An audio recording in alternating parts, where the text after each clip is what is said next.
Parfois, dans le silence de la nuit, un homme se pose des questions profondes. Alors qu'il était allongé sur son oreiller, le prophète William Branham regardait le plafond, pensif. Il se demandait comment cela serait de l'autre côté. Il se demandait ce qu'il adviendrait après que ce souffle de vie terrestre se soit éteint, et dans son cœur, il dit « Seigneur, que se passe-t-il quand nous mourrons ?» Alors une voix, douce et solennelle, lui parla « Voudrais-tu voir ce qui se passe après la mort ?» Il répondit « Oui, Seigneur, j'aimerais bien le savoir. » Soudain, tout devint lumière. Il sentit son corps s'éloigner comme s'il s'endormait dans la paix la plus profonde, et quand il ouvrit de nouveau les yeux, il se tenait dans un monde d'une beauté indescriptible.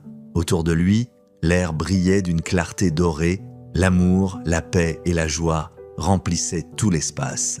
Il n'y avait ni douleur, ni peur, ni tristesse, seulement la perfection, le repos éternel au loin. Une multitude commença à courir vers lui. Des hommes, des femmes, des jeunes gens, tous dans la fleur de la jeunesse éternelle. Ils criaient de joie, les bras ouverts, leurs visages rayonnants d'amour. « Oh, notre précieux frère! Oh, notre précieux frère !» Ils le saisirent dans leurs bras, le serrant avec tendresse. Certains pleuraient de joie, d'autres riaient à travers les larmes. William Branham comprit alors qu'il se trouvait au-delà du rideau du temps. C'était la demeure des rachetés, les âmes qui avaient cru au message de Christ.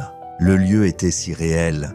Les collines étaient là vertes, les fleurs resplendissantes. Les oiseaux chantaient une mélodie que nul n'avait jamais entendue sur terre. Les gens étaient beaux, parfaits, jeunes. Tous semblaient âgés d'environ 20 ans. Il n'y avait ni soleil brûlant, ni nuit sombre. La lumière venait de la présence de Dieu lui-même. Même les animaux étaient là, dociles, doux, pleins de vie. Des chevaux, des agneaux, des lions paisibles, tout respirait la paix divine. Puis, au loin, il aperçut 2 figures qu'il connaissait, c'était Hope, son épouse bien-aimée, et Sharon Rose, leur petite fille partie trop tôt.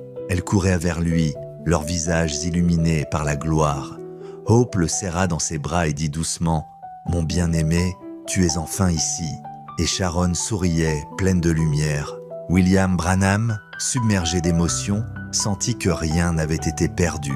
Tout ce qu'il avait aimé sur terre était ici, sanctifié et éternel. Alors que la foule se pressait autour de lui, plusieurs lui dirent « Frère Branham, si tu n'étais pas venu, nous ne serions jamais ici. » Ces paroles le touchèrent profondément. Il comprit que chaque message prêché, chaque prière faite dans la foi, avait porté du fruit. Des âmes sauvées, des vies transformées. Le ciel lui-même témoignait que rien de ce qui est fait pour Dieu n'est vain. Levant les yeux vers les hauteurs de cette lumière,